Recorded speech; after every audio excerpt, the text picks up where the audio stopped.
अस्सलामु अलैकुम नाज़रीन।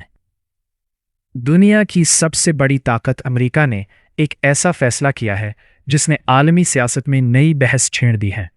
अमरीकी ऐवान नुमाइंदगान ने 1.15 ट्रिलियन डॉलर का दिफाई बिल मंजूर कर लिया है, जिसका बड़ा हिस्सा फौजी सलाहियत बढ़ाने और इसराइल के साथ दिफाई ताआवुन मजबूत करने पर खर्च किया जाएगा।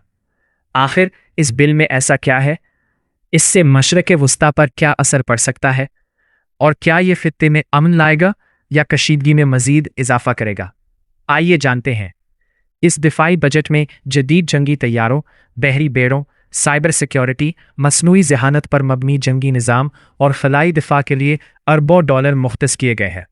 अमरीका का कहना है कि मुस्तकबिल की जंगें सिर्फ ज़मीन पर नहीं बल्कि साइबर स्पेस और जदीद टेक्नोलॉजी के मैदान में भी लड़ी जाएंगी, इसलिए दिफाई तैयारी ज़रूरी है। इस बिल का सबसे अहम पहलू इसराइल के साथ ताआवुन है।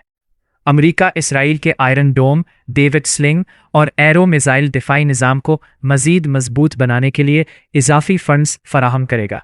इसके अलावा दोनों ममालिक जदीद ड्रोन शिकन टेक्नोलॉजी, मसनूई जहानत पर मबनी दिफाई निज़ाम और इंटेलिजेंस मालूमात के तबादले में भी ताआवुन बढ़ाएंगे।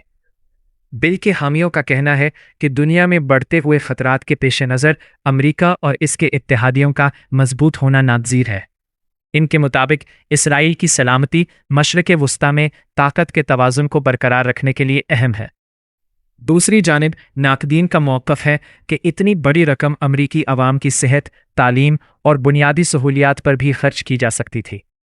कुछ इंसानी हुकूक की तंजीमों ने भी खदशा ज़ाहिर किया है कि खित्ते में असलहे में इजाफा कशीदगी को मज़ीद बढ़ा सकता है।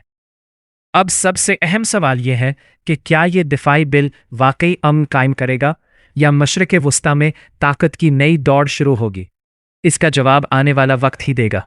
लेकिन एक बात वाज़ेह है कि अमरीका ने अपनी दिफाई तरजीहात और इसराइल के साथ अपनी मजबूत शराकतदारी का एक बार फिर वाज़ेह इजहार कर दिया है। आप इस फैसले के बारे में क्या राय रखते हैं? क्या ये इकदाम खित्ते के लिए फ़ायदेमंद साबित होगा या नए तनाज़ात को जन्म देगा? अपनी राय कमेंट्स में ज़रूर लिखें।